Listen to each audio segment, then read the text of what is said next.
Rizik divonis 4 tahun penjara, akhirnya menang telak dari hukuman Ahok. Ditulis oleh Sehardi di sewot.com. Akhirnya perjalanan panjang selama setengah tahun kasus Rizik, mulai dari kasus Mega Mendung, Petamburan dan tes swab RS Umi, menemui ending yang menurut saya lumayan, meskipun sedikit kurang puas. Jaksa sebelumnya menuntut Habib Rizik dengan hukuman 6 tahun penjara. Tapi hakim memberikan sedikit diskon, yang sebetulnya wajar tapi harusnya tak perlu, mengingat Rizik ini sangat arogan dan meresahkan serta tingkahnya yang selalu merasa lebih tinggi derajatnya dari siapapun termasuk presiden dan aparat penegak hukum. Rizik akhirnya divonis 4 tahun penjara. Rizik dinyatakan bersalah. Telah menyebarkan berita bohong terkait hasil tes swab dalam kasus RS Umi hingga menimbulkan keonaran.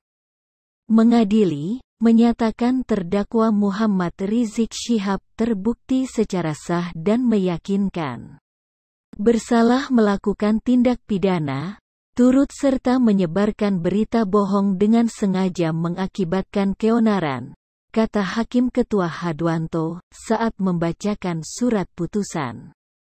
Menjatuhkan pidana penjara. Terdakwa Muhammad Rizik bin Hussein Syihab alias Habib Muhammad Rizik berupa dengan pidana penjara selama 4 tahun penjara, kata hakim lagi. Hakim mengatakan Habib Rizik terbukti menyiarkan berita bohong.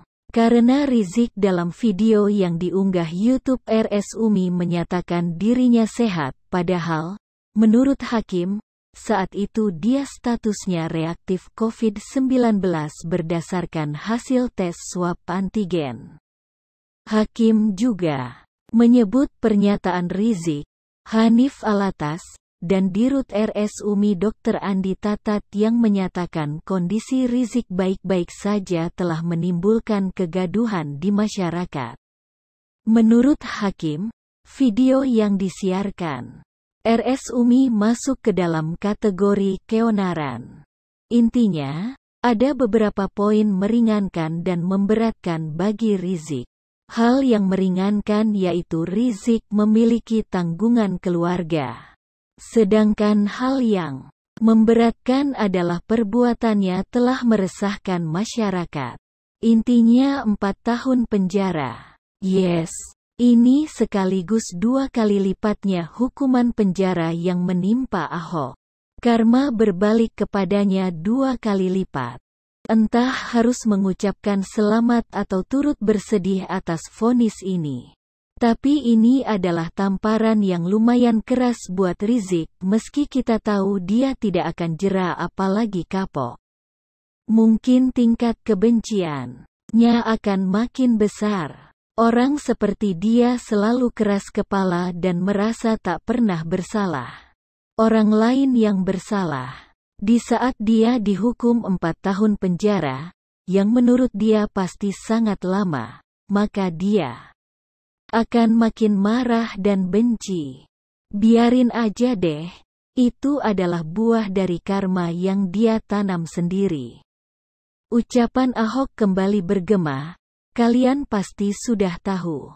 Ahok buktikan, satu persatu dipermalukan. Termasuk Rizik yang mendapat ganjaran berkali lipat. Mungkin kalian juga tidak lupa dengan doa Rizik yang mengerikan itu. Beruntun bagai tembakan berondongan peluru mesin gun. Bikin susah hidupnya. Seretkan hidupnya dan rezekinya. Jangan berkahi nafkahnya. Jangan sembuhkan penyakitnya, biar dapat penyakit yang belum ada obatnya. Biar susah jalan hidupnya. Biar dipecat dari tempat kerjaan. Biar ditinggal lari bininya. Biar lakinya kawin lagi. Biar anak-anaknya melawan sama dia. Biar hidupnya tidak bahagia, nggak dapat keturunan anak yang soleh dan salilah. Hidupnya nggak berkah. Hancur-hancuran, nggak dapat berkah, susah tiap hari, sedih tiap hari, gundah gulana tiap hari. Doa jahat yang berbalik arah kepada dirinya bagai bumerang. Setidaknya beberapa tahun ke depan, negara ini sedikit lebih adem. Pilpres akan sedikit lebih damai tanpa provokasi dan hasutan dari mulut Rizik. Job besar hilang dan sirna. Tak bisa jualan agama untuk politisasi. Tak bisa jualan surga. Dan ancam pakai neraka. Begitu dia bebas, tak laku lagi buat jadi tukang promosi capres tertentu. Kasihan banget sih. Lantas bagaimana dengan pendukungnya? Masa bodoh. Tuh ratusan orang dicinduk karena bikin ulah. Ada yang bawa pisau dan ketapel. Biarkan mereka meratapi nasib imam besarnya yang harus dipenjara 4 tahun. Kita nikmati saja mereka nangis mendengar vonis ini. Dulu pendukung Ahok bersedih. Sekarang giliran pendukung Rizik yang bersedih. Kita enjoy aja mereka teriak pemerintah zalim dan otoriter. Kita tertawa saja melihat mereka teriak kriminalisasi ulama. Yang penting 4 tahun. Bagaimana menurut Anda? Tulis di kolom komentar. Jangan lupa klik tombol subscribe, like dan share ya. Terima kasih.